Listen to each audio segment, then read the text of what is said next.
Kamera ready, sound ready, 3, 2, 1, action.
Online ini memang semakin meningkat, modus penipuan online pun semakin beragam. Saat aksi penipuan modus gendam dengan sasaran wanita lanjut usia di Kota Semarang ini berhasil seorang perempuan di media sosial, seorang pria pelaku penipuan berhasil memperdaya korbannya untuk mentransfer uang hingga 500 juta rupiah.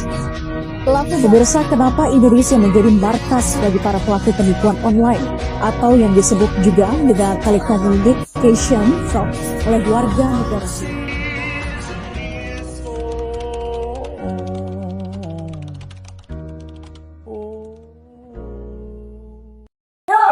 Nanti dulu sebelum kita masuk ke pembahasannya, kita ada video edukasi nih. Mari kita tonton dulu ya. Cek. Assalamualaikum warahmatullahi wabarakatuh. Salam sejahtera bagi kita semua. Om Swastiastu, nama budaya, salam kebajikan. Di tengah era digitalisasi perbankan ini yang memudahkan kita untuk bertransaksi hanya dengan satuan jari, dapat hal yang harus kita pertimbangkan yaitu tentang literasi keuangan dan yang paling penting adalah keamanan finansial. Transaksi yang cepat, investasi yang instan, dan pinjaman online yang menggoda. Tapi, apakah kita sudah benar-benar paham dengan cara kerjanya? Dan yang lebih penting, apakah kita sudah kebal terhadap ancaman phishing, scamming, atau jebakan pinjol yang ilegal? Kami mahasiswa dan mahasiswi dari Universitas Bina Sarana Informatika Cengkareng. Program Studi Manajemen Fakultas Ekonomi dan Bisnis kelas 64 3D25 akan menjelaskan tentang literasi keuangan dan keamanan finansial di era digitalisasi perbankan.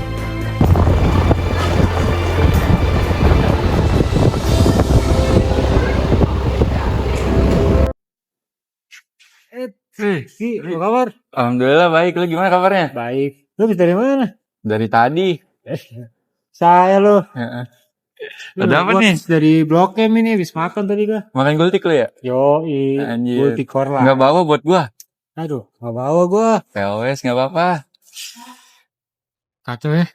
Sekarang tuh harga semua serba naik. Dari harga bahan pokok sampai harga fashion gitu pada naik ya. Iya, habisnya kita gimana? Kita rakyat kecil, cuma bisa kerja aja. Sisanya urusan pemerintah. Iya sih, benar. BTW, iPhone 17 sudah keluar. Gue lihat-lihat. Lu tahu dari mana?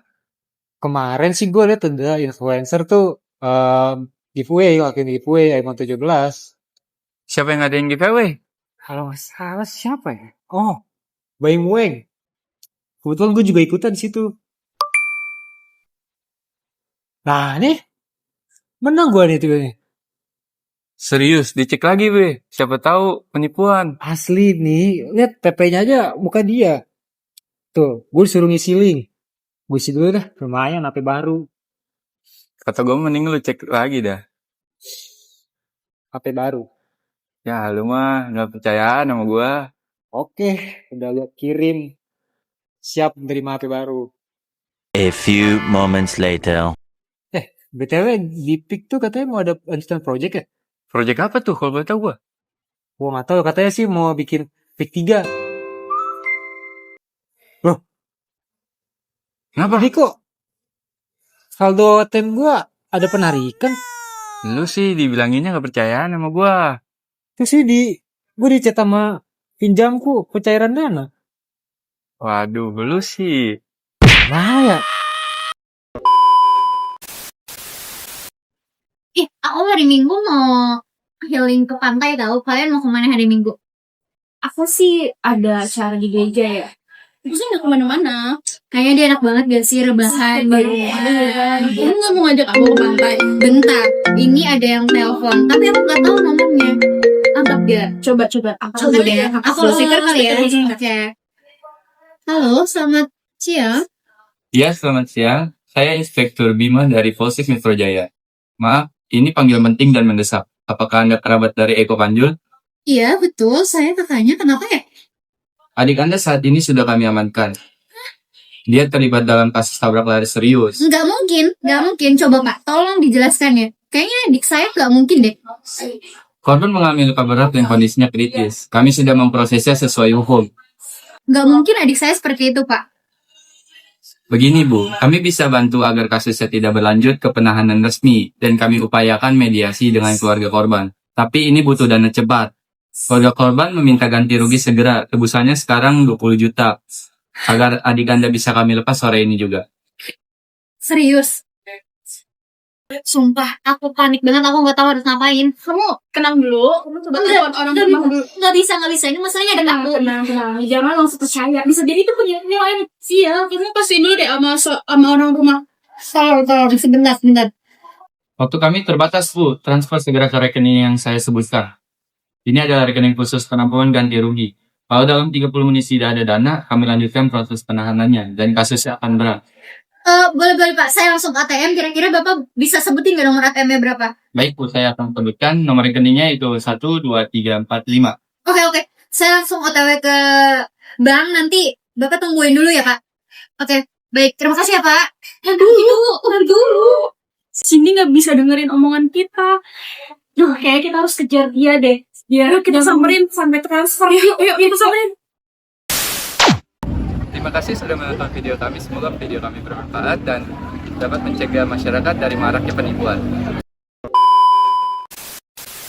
Tadi kita udah nyaksiin dua contoh video tentang literasi keuangan dan keamanan finansial di era digitalisasi perbankan.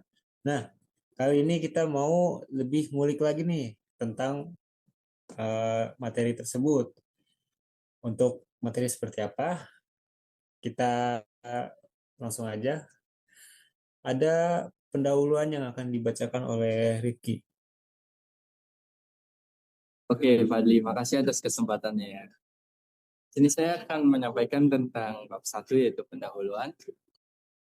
Ya, saat ini perkembangan teknologi telah mengubah seluruh aspek kehidupan termasuk sektor perbankan. Bank yang dulunya identik dengan antrian di kantor cabang, kini bertransformasi menjadi layanan berbasis digital. Di Indonesia sendiri, pergeseran ini didorong oleh inovasi seperti aplikasi mobile banking, dompet digital, serta sistem pembayaran nasional. Contohnya, interoperabilitas pembayaran melalui BIPS, yang memungkinkan transfer antar bank secara cepat dan hemat biaya. Digitalisasi menghadirkan banyak kemudahan, yaitu akses finansial 24 jam, transaksi lintas wilayah, pengelolaan rekening dan pinjaman tanpa kertas, kemudahan investasi dan manajemen keuangan melalui aplikasi. Namun kemudahan ini juga memunculkan risiko baru, terutama bagi pengguna yang belum memiliki literasi finansial digital yang memadai. Penipuan online seperti phishing dan social engineering, pencurian data, pembobolan rekening masih sering terjadi.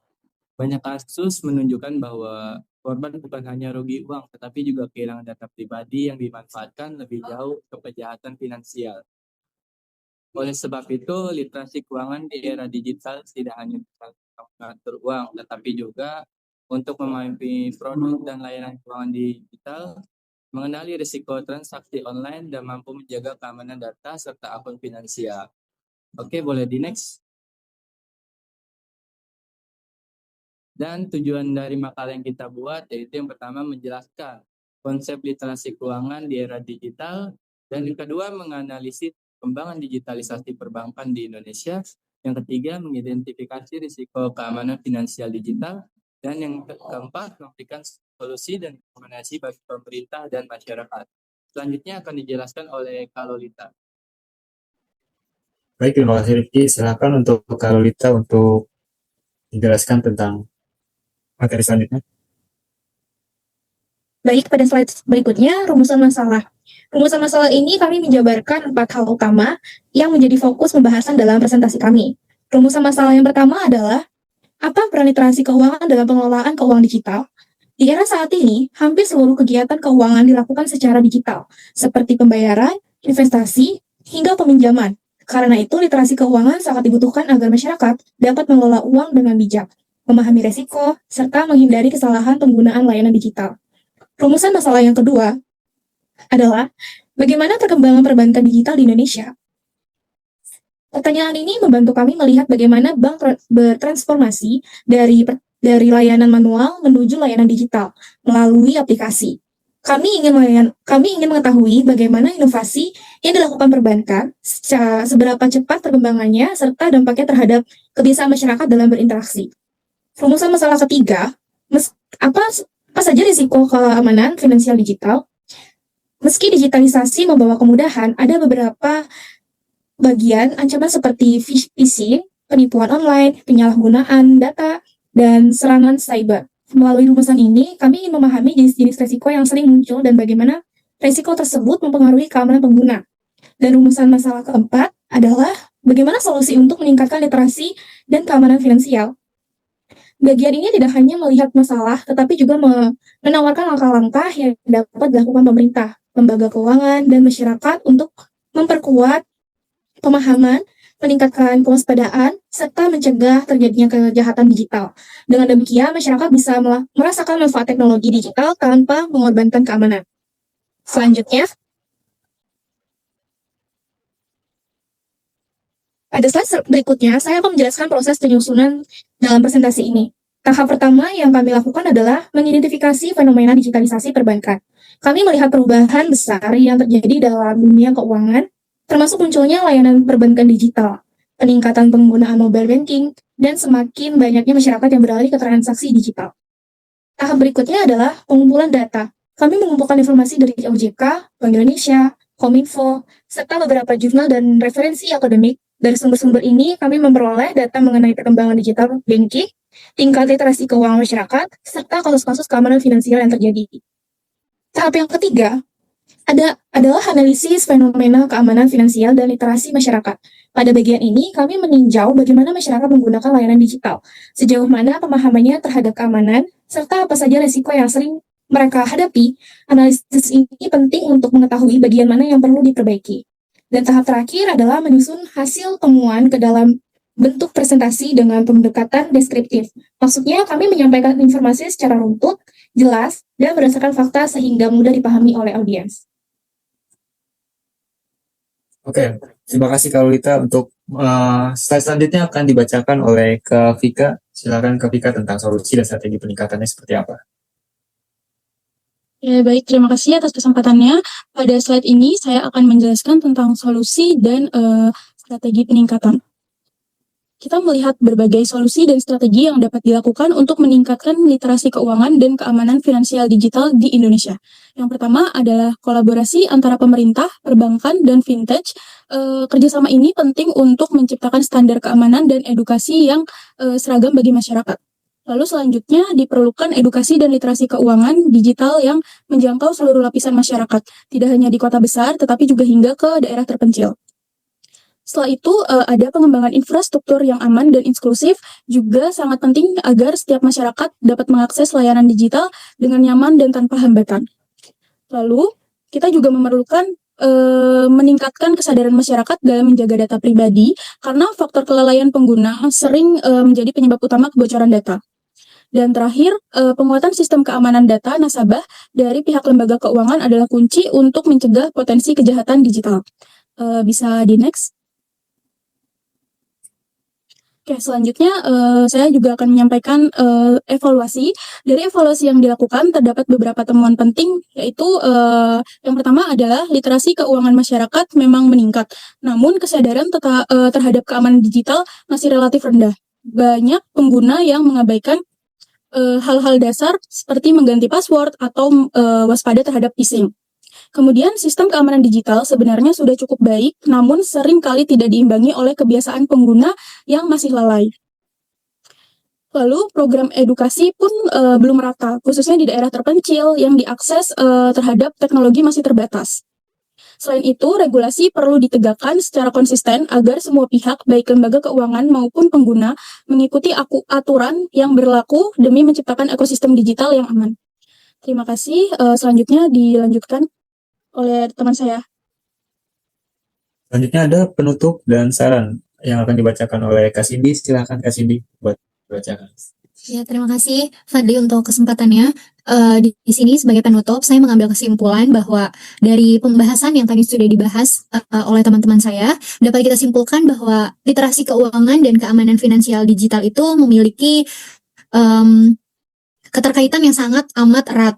Begitupun untuk masyarakat memang sudah mulai memahami layanan keuangan digital. Tadi seperti sudah dicontohkan yaitu mobile banking dan dompet digital. Tapi kesadaran untuk menjaga keamanan masih tergolong rendah.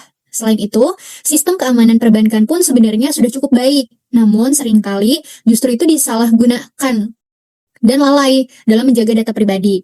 Program edukasi yang ada juga belum semuanya merata, terutama di daerah yang masih minim akses informasi. Karena itu, peran pemerintah, lembaga keuangan, dan seluruh masyarakat itu sangat amat penting, serta diperlukan kolaborasi lintas sektor untuk menciptakan ekosistem keuangan digital yang aman dan terpercaya. Bisa di next? Nah, di sini sarannya yang pertama itu untuk pemerintah. Nah, pemerintah ini diharapkan untuk meningkatkan program edukasi literasi keuangan digital secara merata sehingga masyarakat memiliki pemahaman yang benar tentang penggunaan layanan digital yang aman. Dan yang kedua, pihak perbankan perlu memperkuat sistem keamanan sekaligus menyediakan fitur-fitur edukatif agar pengguna lebih paham cara melindungi data pribadi. Dan yang terakhir yaitu untuk dunia pendidikan, sebaiknya mulai memasukkan literasi keuangan digital ini ke dalam kurikulum agar generasi muda sudah terbiasa memahami risiko dan cara menggunakan layanan keuangan digital secara aman sejak dini. Mungkin gitu aja dari saya. Selanjutnya saya serahkan kepada Fadli. Oke, terima kasih semuanya yang sudah menjelaskan kepada teman-teman tentang literasi keuangan dan keamanan finansial di era digitalisasi perbankan.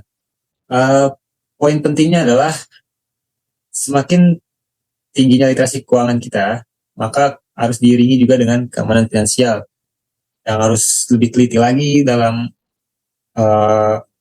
keuangan dan keamanannya itu lebih teliti lagi teman-teman. Oke, mungkin itu saja dari yang bisa kita sampaikan dari kelompok 1. Kurang lebihnya mohon maaf. Wassalamualaikum warahmatullahi wabarakatuh.